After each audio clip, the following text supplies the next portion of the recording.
Hi friends, ಪ್ರಭಾಪರ ರೆಸಿಪಿಗೆ ಸ್ವಾಗತ. ಬನ್ನಿ ಇವತ್ತು ಸೋರೆಕಾಯಿ ದೋಸೆ ಮಾಡೋಣ.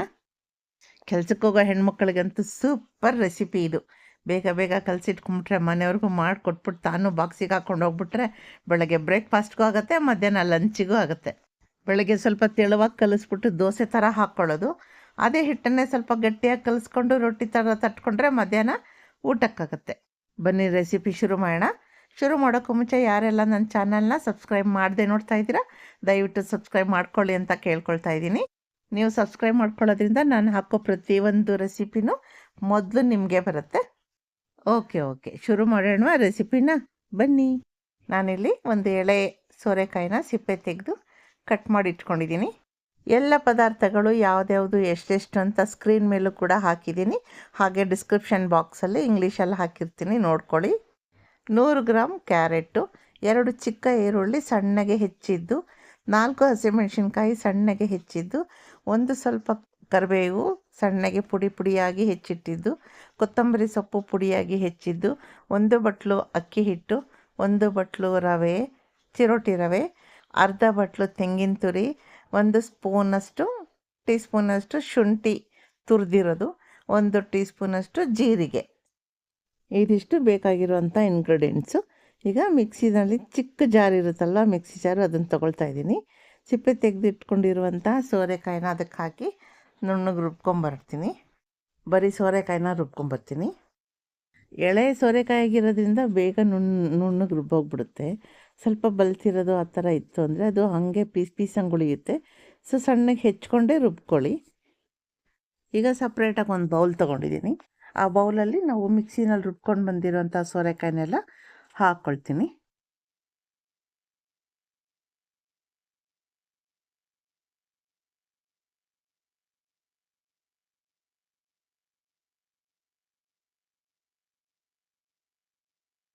ಈಗ ಈ ಪೇಸ್ಟಿಗೆ ನಾನು ರವೆ ಹಾಕ್ತಾಯಿದ್ದೀನಿ ಮೊದಲು, ಆಮೇಲೆ ಅಕ್ಕಿ ಹಿಟ್ಟು ಹಾಕ್ಕೊಳ್ತಾ ಇದ್ದೀನಿ, ಜೀರಿಗೆ ಹಾಕ್ಕೊಳ್ತೀನಿ, 1 ಸ್ಪೂನಷ್ಟು ಪುಡಿ ಉಪ್ಪು ಹಾಕ್ತಾಯಿದ್ದೀನಿ. ಇದಿಷ್ಟು ಹಾಕಿ ನೀರು ಹಾಕ್ದಂಗೆ ಚೆನ್ನಾಗಿ ಕಲಿಸ್ಕೊಳ್ಳೋಣ. ಮೊದಲು ಚಪಾತಿಗೆ ಅಕ್ಕಿ ರೊಟ್ಟಿಗೆ ಕಲಿಸ್ಕೊಳ್ತೀವಲ್ಲ ಆ ಥರ ನೀಟಾಗಿ ಹಿಟ್ಟು ಮಿಕ್ಸ್ ಮಾಡ್ಕೊಂಬಿಡೋಣ. ಯಾಕೆಂದರೆ ಅದರಲ್ಲಿ ಏನಾದರೂ ತರಕಾರಿದು ಗಂಟಿದ್ದರೆ ಅದೆಲ್ಲ ನುಣ್ಣಗಾಗ್ಬಿಡುತ್ತೆ. ಅದಕ್ಕೆ ಈ ಥರ ಮಾಡ್ಕೊಂಡಾದಮೇಲೆ ಬೇರೆ ಎಲ್ಲ ಒಂದೊಂದಾಗಿ ಹಾಕ್ಕೊಳ್ತೀನಿ. ಈಗ ಇದಕ್ಕೆ ಹಸಿಮೆಣ್ಸಿನ್ಕಾಯಿ ಹಾಕ್ಕೊಳ್ತಾ ಇದ್ದೀನಿ. ಒಂದು 20-25 ಎಲೆಯಷ್ಟು ಕರ್ಬೇವಿನ ಸೊಪ್ಪು ತೊಗೊಂಡು ಸಣ್ಣಗೆ ಹೆಚ್ಚಿಟ್ಕೊಂಡು ಹಾಕ್ತಾಯಿದ್ದೀನಿ. ಸ್ವಲ್ಪ ಕೊತ್ತಂಬರಿ ಸೊಪ್ಪು ಅದನ್ನು ಹಾಕ್ತಾಯಿದ್ದೀನಿ. 1 ಇಂಚಷ್ಟು ಶುಂಠಿ ತರಿದಿಟ್ಕೊಂಡಿದ್ದೀನಿ, ಅದನ್ನು ಹಾಕ್ಕೊಳ್ತಾ ಇದ್ದೀನಿ. ಇದೆಲ್ಲ ಹಾಕ್ತಾ ಚೆನ್ನಾಗಿ ಕಲಿಸ್ಕೊಳ್ಳೋಣ. ಈಗ ಸ್ವಲ್ಪ ನೀರು ಹಾಕ್ಕೊಂಡು ತೆಳು ಮಾಡ್ಕೊಳ್ಳಿ. ಕೊನೆಯಲ್ಲಿ ಕ್ಯಾರೆಟು, ಈರುಳ್ಳಿ ಮತ್ತು ಕೊತ್ತಂಬರಿ ಸೊಪ್ಪು ಹಾಕ್ತೀನಿ. ಇವೆಲ್ಲನೂ ಹಾಕಿದ್ಮೇಲೆ ಸ್ವಲ್ಪ ಮಿಕ್ಸ್ ಮಾಡ್ಕೊಳ್ಳೋಣ. ತುಂಬ ಹಿಚ್ಚಕಬಾರ್ದು, ಈರುಳ್ಳಿ ಎಲ್ಲ ನೀರು ಬಿಟ್ಕೊಂಡ್ಬಿಡುತ್ತೆ, ಗರಿಯಾಗಿ ಸಿಗಲ್ಲ ತಿನ್ನೋಕ್ಕೆ. ನಾನಿಲ್ಲಿ ಸ್ವಲ್ಪ ಗಟ್ಟಿಯಾಗಿ ಕಲಸಿ ಇಡ್ತಾಯಿದ್ದೀನಿ. ಮೊದಲನೇದು ಸ್ವಲ್ಪ ಗಟ್ಟಿ ರೊಟ್ಟಿ ಬೇಕು ಅಂತ ಹೇಳಿಬಿಟ್ಟು, ಆಮೇಲೆ ನಾನು ಸ್ವಲ್ಪ ನೀರು ಹಾಕಿ ದೋಸೆ ಥರ ಮಾಡ್ತೀನಿ. ನಮ್ಮನೇಲಿ ಒಬ್ಬೊಬ್ಬರಿಗೆ ಒಂದೊಂದು ಥರ ಬೇಕಾಗುತ್ತೆ, ಅದಕ್ಕೆ ಹೀಗೆ ಮಾಡ್ತಾಯಿದ್ದೀನಿ. ಇದನ್ನು ಮುಚ್ಚಿ ಒಂದು 10 ನಿಮಿಷ ಪಕ್ಕಕ್ಕಿಡೋಣ. 10 ನಿಮಿಷ ಅಂದರೆ ಚಟ್ನಿ ರುಬ್ಕೊಳ್ಳೋವ್ರಿಗೆ ಅಷ್ಟೇ ಸಾಕು, ತುಂಬ ನೆನೆಸಲ್ಲ ನಾನು. ಸ್ಟವ್ ಮೇಲೆ ತವಾನು ಇಟ್ಬಿಟ್ಟು ರೆಡಿ ಮಾಡಿ ಇಟ್ಟಿದ್ದೀನಿ. ನನಗೆ ತುಂಬ ಪ್ರಿಯವಾದ ಡಿಶ್ ಇದು. ಈಗ ಮೊದಲನೇ ದೋಸೆನ ಸ್ವಲ್ಪ ದಪ್ಪನಾಗಿ ಹಾಕ್ತಾಯಿದ್ದೀನಿ. ನೋಡಿ, ಹೀಗೆ ನಾವು ಕೈಯಲ್ಲೂ ಹಾಕ್ಕೋಬೋದು ಅಥವಾ ಕೈಯಲ್ಲಿ ಸವರ್ಕೋಬೋದು. ನಾನು ಹೀಗೆ ಹಾಕ್ತಾಯಿದ್ದೀನಿ. ಇದಕ್ಕೆ ಎಣ್ಣೆ ಜಾಸ್ತಿ ಹಾಕಿದರೂ ಚೆನ್ನಾಗಿರುತ್ತೆ, ಎಣ್ಣೆ ಕಡಿಮೆ ಹಾಕಿದರೂ ಚೆನ್ನಾಗಿರುತ್ತೆ. ನಾನು ಇಲ್ಲಿ ಮೀಡಿಯಮ್ಗೆ ಹಾಕ್ತಾಯಿದ್ದೀನಿ. ಸುತ್ತ ಎಣ್ಣೆ ಹಾಕ್ಬಿಟ್ಟು ಮೇಲೇನೂ ಸ್ವಲ್ಪ ಎಣ್ಣೆ ಹಾಕ್ಬಿಟ್ಟು ಮುಚ್ಚಿಡ್ತಾ ಇದ್ದೀನಿ. ಇದು ಬೇಯುವಾಗ ಫ್ಲೇಮು ಸ್ವಲ್ಪ ಹೈಯಲ್ಲೇ ಇರಬೇಕು. ಮೀಡಿಯಮಿಂದ ಹೈ ಮಾಡ್ಕೊಂಬಿಡಿ. ನಾವು ದೋಸೆಗೆ ಹಿಟ್ಟು ಹಾಕುವಾಗ ಲೋನಲ್ಲಿರಬೇಕು, ಆಮೇಲೆ ಹೈ ಮಾಡ್ಕೋಬೇಕು. ತುಂಬ ನಿಧಾನಕ್ಕೆ ತೋರಿಸಿದ್ರೆ ವಿಡಿಯೋ ದೊಡ್ಡದಾಗುತ್ತೆ, ಆಮೇಲೆ ನಿಮಗೆ ಬೇಜಾರಾಗುತ್ತೆ. ಅದಕ್ಕೆ ನಾನು ಸ್ವಲ್ಪ ಪ್ರೊಸೀಜರೆಲ್ಲ ಫಾಸ್ಟಾಗಿ ತೋರಿಸ್ತಾ ಇದ್ದೀನಿ.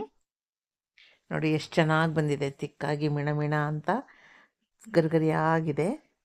ಕೊನೆಯಲ್ಲಿ ನಾವು ತೆಂಗಿನ ತುರಿ, ಈರುಳ್ಳಿ, ಕ್ಯಾರೆಟ್ ಎಲ್ಲ ಹಾಕ್ತೀವಲ್ವ, ಆವಾಗ ಸ್ವಲ್ಪ ಒಂದು ಅರ್ಧ ಚಮಚದಷ್ಟು ಸಕ್ಕರೆನೂ ಹಾಕಬೇಕು. ಆ ಟೇಸ್ಟೇ ಒಂಥರ ತುಂಬ ಚೆನ್ನಾಗಿರುತ್ತೆ. ಚೆನ್ನಾಗಿದೆ. ಒಂದು 6ರಿಂದ 8 ನಿಮಿಷದವರೆಗೂ ಒಂದೊಂದು ರೊಟ್ಟಿನೂ ಬೇಯಬೇಕಾಗುತ್ತೆ. ಈಗ ಹಿಟ್ಟು ಇನ್ನೂ ಸ್ವಲ್ಪ ತೆಳುವಾಗಿರುತ್ತೆ. ನಾನು ಸ್ವಲ್ಪ ನೀರನ್ನು ಹಾಕಿದ್ದೀನಿ. ಈ ಥರ ಹಾಕ್ಕೊಂಡು ನಾವು ಎರ್ಚಿದಂಗೂ ಮಾಡ್ಕೋಬೋದು. ತುಂಬ ತೆಳುಗಿದ್ರೆ ಬೇಡ ಅಂತ ಹೇಳ್ಬಿಟ್ಟು ನಾನು ಸ್ವಲ್ಪ ಮೀಡಿಯಮಾಗಿ ಮಾಡ್ತಾಯಿದ್ದೀನಿ.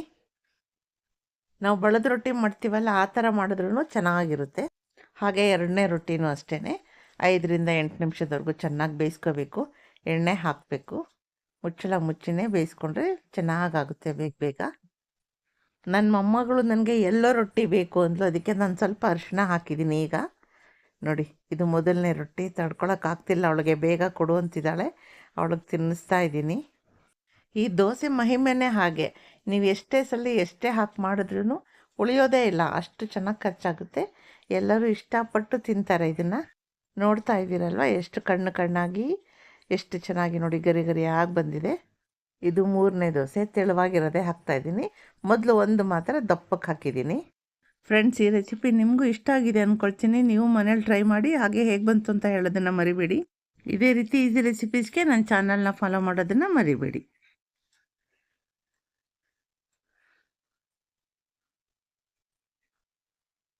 ನಾನಿಲ್ಲಿ ನನ್ನದೇ ಆದ ಸ್ಟೈಲಲ್ಲಿ ತಿಂತೀನಿ. ಒಂದು ಸ್ವಲ್ಪ ಮೊಸರು ಇಟ್ಕೊಳ್ತೀನಿ. ಆ ಮೊಸರಿಗೆ ಈ ಚಟ್ನಿನ ಮಿಕ್ಸ್ ಮಾಡಿಕೊಂಡು ತಿಂದರೆ ಸಖತ್ತಾಗಿರುತ್ತೆ. ಇದು ತೆಂಗಿನಕಾಯಿ ಹುರ್ಗಡ್ಲೆ ಹಾಕಿ ಮಾಡಿದ್ದೀನಿ ಚಟ್ನಿನ.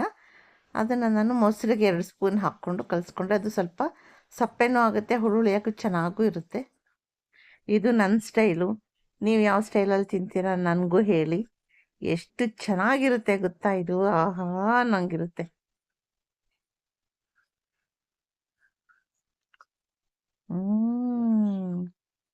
ನೋಡಿ, ಇಡೀ ದೋಸೆ ಬಿಡಿಸಿ ತೋರಿಸ್ತೀನಿ. ಎಷ್ಟು ತೆಳುವಾಗಿ ನೋಡಿ, ಎಷ್ಟು ಕಣ್ಣಂಗೆ ಬಂದಿದೆ ನೋಡಿ, ಎಷ್ಟು ತೆಳ್ಳಗೆ ಗರ್ಗರಿಯಾಗಿರುತ್ತೆ ನೋಡಿ. ಈ ಥರ ತುಂಬ ಚೆನ್ನಾಗಿರುತ್ತೆ. ಬಿಸಿ ಬಿಸಿನಲ್ಲಿ ತಿಂದರೆ ನಿಮಗೆ ಗರ್ಗರಿಯಾಗಿರುತ್ತೆ. ಸ್ವಲ್ಪ ಆರಿದ ಮೇಲೆ ತಿಂದರೆ ಈ ಥರ ತೆಳು ಆಗುತ್ತೆ. Thank you friends.